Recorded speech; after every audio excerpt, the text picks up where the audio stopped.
Welcome back to my channel. ಈ ವಿಡಿಯೋದಲ್ಲಿ body ಪಾರ್ಟ್ಗೆ ಸ್ಲೀವ್ಸನ್ನ ಯಾವ ರೀತಿ ಅಟ್ಯಾಚ್ ಮಾಡೋದು ಅಂತ ಹೇಳಿಬಿಟ್ಟು ನೋಡೋಣ. ಇಲ್ಲಿ ನೋಡಿ, ನಮಗೆ ಈಗಾಗಲೇ ನಾವು ಏನು ಮಾಡ್ಕೊಂಡಿದ್ದೀವಿ, ಈ ಥರ ಶೋಲ್ಡರ್ ಜಾಯಿಂಟ್ ಮಾಡಿಕೊಂಡು ಇಟ್ಕೊಂಡಿದ್ದೀವಲ್ವ. ಇಟ್ಕೊಂಡಿರುವಂತಹ ಈ ಒಂದು ಬಾಡಿ ಪಾರ್ಟ್ಗೆ ಸ್ಲೀವ್ಸನ್ನ ಅಟ್ಯಾಚ್ ಮಾಡುವಾಗ ಈ ಒಂದು ಎರಡು ಕಡೆ ಶೇಪ್ ತೆಗೆದಿರುವಂಥದ್ದು ಇದು ಏನಿದೆ ಅವೆರಡು ಕೂಡ ನಮಗೆ ಒಂದೇ ಕಡೆ ಬರಬೇಕು, ಆ ಥರ ನೋಡ್ಕೋಬೇಕು. ಇಲ್ಲಿ ಮೇಲ್ಗಡೆ ಈ ಥರ ಚಿಕ್ಕದಾಗಿ ಒಂದು ಕಟ್ಟನ್ನು ಹಾಕ್ಕೊಂಡು ಈ ಕಟ್ ಹಾಕ್ಕೊಂಡು ನಾವು ಏನು ಮಾಡಬೇಕು, ಯಾವಾಗಲಾದರೂ ಸರಿ ಸ್ಲೀವ್ಸನ್ನ ಜಾಯಿಂಟ್ ಮಾಡುವಾಗ ಈ ಸೆಂಟ್ರಿಂದನೇ ಜಾಯಿಂಟ್ ಮಾಡ್ಕೋಬೇಕಾಗುತ್ತೆ. ಚಿಕ್ಕದಾಗಿ ಕಟ್ ಮಾಡ್ಕೊಂಡಿರುವಂಥ ಈ ಒಂದು ಕಟ್ಟನ್ನು ಶೋಲ್ಡರ್ ಜಾಯಿಂಟ್ ಎಲ್ಲಿ ಬರುತ್ತೋ ಅಲ್ಲಿ ಈ ಥರ ಇಟ್ಕೊಂಡು ಈ ಥರ ಸ್ಟಿಚ್ ಮಾಡ್ಕೊಂಡು ಹೋಗಬೇಕು. ಸ್ಲೀವ್ಸನ್ನ ಸ್ಟಿಚ್ ಮಾಡುವಾಗಲೂ ಅಷ್ಟೇ ನಾವು ಯಾವುದೇ ಕಾರಣಕ್ಕೂ ಎಳ್ಕೊಂಡು ಸ್ಟಿಚ್ ಮಾಡಬಾರ್ದು.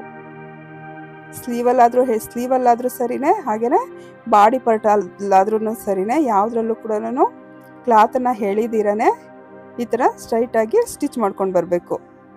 ಮತ್ತು ಇದನ್ನ ಈಗ ತಿರುಗಿಸ್ಕೊಂಡು ಈ ಕಡೆಗೂ ಕೂಡ ಸೇಮ್ ಅದೇ ಥರ ಸ್ಟಿಚ್ ಮಾಡಿಕೊಂಡು ಹೋಗಬೇಕು. ನಾವು ಈ ಥರ ಸೆಂಟ್ರಿಂದ ಸ್ಟಿಚ್ ಮಾಡೋದ್ರಿಂದ ಏನು ನಮಗೆ ಉಪಯೋಗ ಅಂತಂದರೆ, ನಮಗೆ ಕ್ಲಾತ್ ಅನ್ನೋದು ಆ ಕಡೆ ಈ ಕಡೆ ಉಳ್ಕೊಳ್ಳಲ್ಲ. ಎಲ್ಲ ಕರೆಕ್ಟಾಗಿ ಸ್ವಲ್ಪ ಒಂದು 1/4 ಇಂಚ್ ಸ್ಟಿಚ್ಚು ಕಡಿಮೆ ಬಂದರೂ ಆ ಕಡೆ ಈ ಕಡೆ ಅಡ್ಜಸ್ಟ್ ಆಗಿಬಿಡುತ್ತೆ. ಮತ್ತು ನಾವು ಏನಾದರೂ ಫಸ್ಟಿಂದ ಸ್ಟಿಚ್ ಮಾಡ್ಕೊಂಡು ಬಂದರೆ ನಮಗೆ ಕೊನೆಯಲ್ಲಿ 1 ಇಂಚು ಅಥವಾ ಅರ್ಧ ಇಂಚ್ ಈ ಥರ ಕ್ಲಾತು ಉಳಿದೋಗುತ್ತೆ. ಸೊ ಹಾಗಾಗಿ ನೋಡಿಕೊಂಡು ಸೆಂಟ್ರಿಂದನೇ ಸ್ಟಿಚ್ ಮಾಡಬೇಕು. ಮತ್ತು ಇಲ್ಲಿ ನಾವು ಇನ್ನೊಂದು ಸರಿ ಏನು ಮಾಡ್ಕೋಬೇಕು, ಸೇಮ್ ಅದೇ ಸ್ಟಿಚ್ ಮೇಲೆ ಈ ಥರ ಡಬಲ್ ಸ್ಟಿಚ್ಚನ್ನು ಹಾಕ್ಕೋಬೇಕು. ನೋಡಿ, ಈಗ ನಮಗೆ ಒಂದು ಕಡೆ ಈ ಒಂದು ಸ್ಟಿಚ್ಚು ಸ್ಲೀವ್ ಸ್ಟಿಚಿಂಗ್ ಅನ್ನೋದು ಮುಗೀತು. ಸೇಮ್ ಹ್ಯಾಸ್ ಇಟ್ ಈಸ್ ಅದೇ ಥರ ಇನ್ನೊಂದು ಕಡೆ ಕೂಡ ನಾವು ಸ್ಲೀವನ್ನು ಜಾಯಿಂಟ್ ಮಾಡಬೇಕಾಗುತ್ತೆ.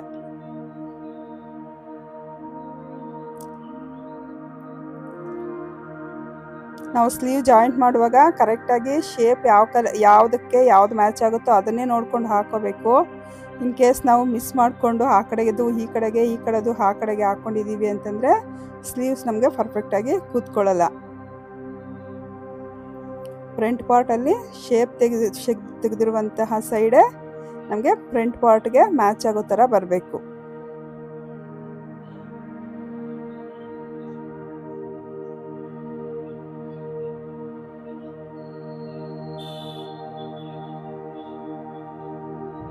ಈ ಥರ ಸೆಕೆಂಡ್ ಸ್ಲೀವನ್ನು ಕೂಡ ಆ್ಯಸ್ ಇಟ್ ಈಸ್ ಅದೇ ಥರ ಸ್ಟಿಚ್ ಮಾಡಿಕೊಂಡು ಹೋಗಬೇಕು.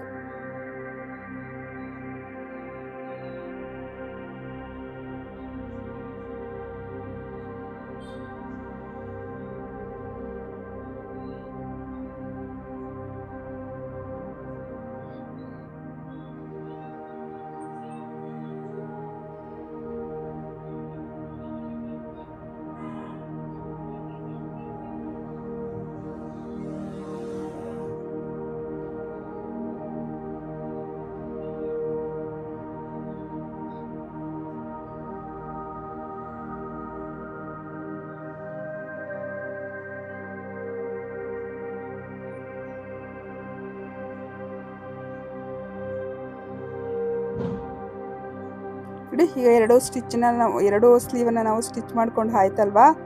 ಈಗ ನೋಡಿ, ನಮಗೆ ಎಲ್ಲೂ ಕೂಡ ಒಂದು ರಿಂಕಲ್ಸ್ ಅನ್ನೋದು ಇಲ್ಲ. ನೋಡಿ ಎಷ್ಟು ನೀಟಾಗಿ ಪರ್ಫೆಕ್ಟಾಗಿ ನಮಗೆ ಫ್ರಂಟ್ ಶೇಪಲ್ಲಿ ಬಂದಿದೆ. ಈ ಥರ ಎಲ್ಲೂ ರಿಂಕಲ್ಸ್ ಇಲ್ಲದೆ ಇರೋ ಥರ ನಮಗೆ ಸ್ಟಿಚ್ ಮಾಡಿದ ಮೇಲೆ ಕ್ಲಾತ್ ಅನ್ನೋದು ಕಾಣಿಸ್ಬೇಕು. ಎರಡು ಕಡೆ ಅಷ್ಟೇ ನೋಡಿ ಎಷ್ಟು ನೀಟಾಗಿ ನಮಗೆ ಎಷ್ಟು ಪರ್ಫೆಕ್ಟಾಗಿ ಬಂದಿದೆ. ಈ ಥರ ಸ್ಟಿಚ್ ಮಾಡ್ಕೋಬೇಕು.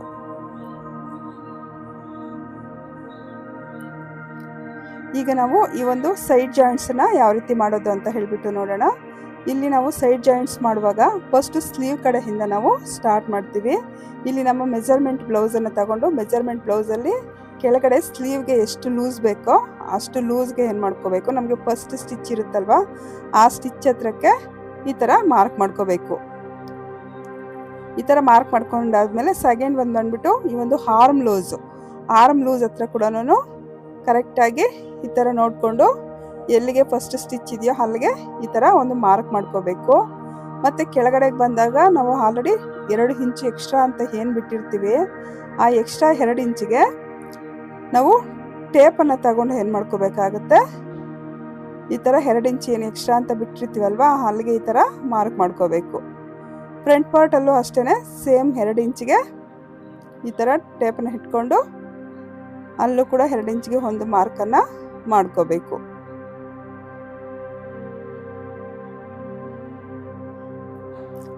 ಈ ಥರ ಮಾರ್ಕ್ ಮಾಡ್ಕೊಂಡು ಆದಮೇಲೆ ಈಗ ಈ ಒಂದು ಎಲ್ಲ ಮಾರ್ಕಿಂಗ್ಸ್ ಏನಿದ್ದಾವೆ ಆ ಎಲ್ಲ ಮಾರ್ಕಿಂಗ್ಸು ಜಾಯಿನ್ ಆಗೋ ಥರ ಸ್ಟ್ರೈಟಾಗಿ ಸ್ಟಿಚ್ ಮಾಡ್ಕೊಂಡು ಹೋಗಬೇಕು. ನಿಮ್ಗೇನಾದರೂ ಸ್ಟ್ರೈಟಾಗಿ ನಮಗೆ ಸ್ಟಿಚ್ ಮಾಡೋಕ್ಕೆ ಈ ಥರ ಬರಲ್ಲ ಅಂತಂದರೆ ನೀವು ಲೈನ್ಸ್ ಹಾಕ್ಕೊಂಡು ಆ ಲೈನ್ಸ್ ಮೇಲೆ ಸ್ಟಿಚ್ ಮಾಡ್ಕೊಂಡು ಹೋಗ್ಬೋದು.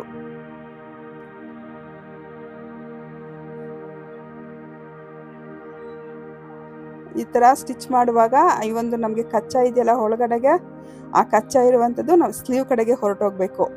ಆ ಥರ ಮೇಲಕ್ಕೆ ಹೋಗೋ ಥರ ಈ ಥರ ನೋಡಿಕೊಂಡು ಫೋಲ್ಡ್ ಮಾಡಿಕೊಂಡು ಸ್ಟಿಚ್ ಮಾಡಿಕೊಂಡು ಕೊನೆಗೆ ಬಂದು ರಫ್ ಸ್ಟಿಚ್ಚಲ್ಲಿ ಸ್ಟಿಚ್ಚನ್ನು ಹೆಂಡ್ ಮಾಡ್ಕೋಬೇಕು. ಒಂದು ಕಡೆ ಈ ಥರ ಸ್ಟಿಚ್ ಮಾಡಿ ಆಯ್ತಲ್ವ, ಸೇಮ್ ಅದೇ ಥರ ಇನ್ನೊಂದು ಕಡೆಗೂ ಹೆಂಡ್ ಮಾಡ್ಕೋಬೇಕು. ಸೇಮ್ ನಾವು ಆ ಸ್ಲೀವಲ್ಲಿ ಏನು ಮಾರ್ಕಿಂಗ್ ಮಾಡ್ಕೊಂಡಿದ್ದೀವಿ ಅದೇ ಮಾರ್ಕಿಂಗ್ಸನ್ನ ಇಲ್ಲೂ ಕೂಡ ಮಾಡ್ಕೋಬೇಕಾಗುತ್ತೆ ನೋಡಿ. ಈ ಥರ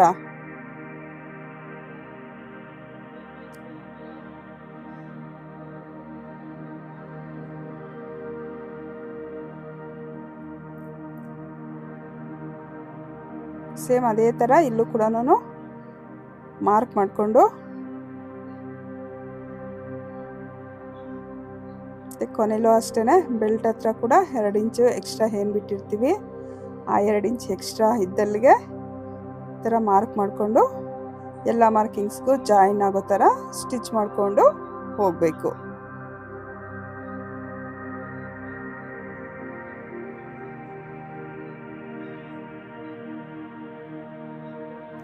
ಈ ಕಚ್ಚಾ ಕಾಣಿಸ್ತಿದೆಯಲ್ಲ, ಇದು ಮೇಲಕ್ಕೆ ಈ ಥರ ಫೋಲ್ಡ್ ಆಗಬೇಕು. ಈ ಥರ ಫೋಲ್ಡ್ ಮಾಡಿಕೊಂಡು ಮತ್ತೆ ಬೆಲ್ಟ್ ಹತ್ರನೂ ಅಷ್ಟೇ ಆ ಕಚ್ಚಾ ಏನಿದೆ ಅದು ಮೇಲ್ಗಡೆಗೆ ಹೋಗಬೇಕು. ಆ ಥರ ನೋಡ್ಕೊಂಡು ಈ ಥರ ಸ್ಟಿಚ್ ಮಾಡ್ಕೋಬೇಕು. ಇಲ್ಲಿ ಒಂದು 1/4 ಇಂಚು ಗ್ಯಾಪ್ ಕೊಟ್ಟು ಒಂದರ ಪಕ್ಕದಲ್ಲಿ ಒಂದು ಸ್ಟಿಚ್ಚನ್ನು ಈ ರೀತಿ ಹಾಕ್ಕೊಂಡು ಹೋಗಬೇಕು. ನಮಗೆ ಈ ಒಂದು ಸ್ಟಿಚಸ್ಸು ಒಂದು 4 ಸ್ಟಿಚಸ್ ಆದರೂ ನಾವು ಇಲ್ಲಿ ಈ ಥರ ಹಾಕೋಬೇಕಾಗುತ್ತೆ.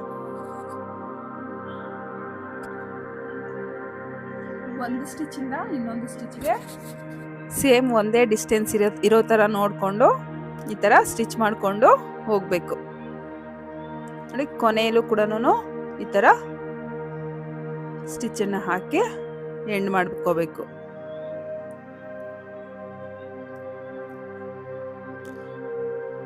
ಈಗ ಸೇಮ್ ಇದೇ ಥರ ನಾವು ಇನ್ನೊಂದು ಕಡೆಗೂ ಕೂಡ 4 ಸ್ಟಿಚ್ಚನ್ನು ಹಾಕ್ಕೊಂಡು ಈ ಒಂದು ಸ್ಟಿಚಿಂಗ್ಸನ್ನು ಎಂಡ್ ಮಾಡಿಕೊಂಡ್ರೆ ನಮಗೆ ಕಂಪ್ಲೀಟಾಗಿ ಈ ಒಂದು ಬ್ಲೌಸ್ ಸ್ಟಿಚಿಂಗ್ ಅನ್ನೋದು ಮುಗಿಯುತ್ತೆ.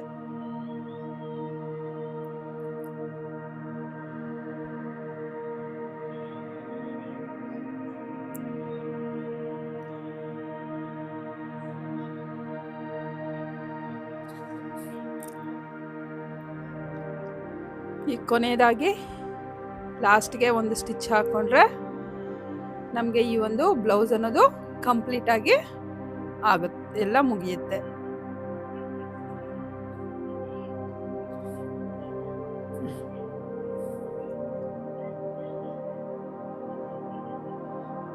ಈ ಥರ ಎಕ್ಸ್ಟ್ರಾ ಕ್ಲಾತ್ ಏನಾದರೂ ಇತ್ತು ಅಂತಂದರೆ ಅದನ್ನ ನೀಟಾಗಿ ಕಟ್ ಮಾಡಿ ಎಕ್ಸ್ಟ್ರಾ ದಾರಗಳನ್ನು ಸಹ ಇವಾಗಲೇ ನಾವು ಕಟ್ ಮಾಡ್ಕೋಬೇಕು.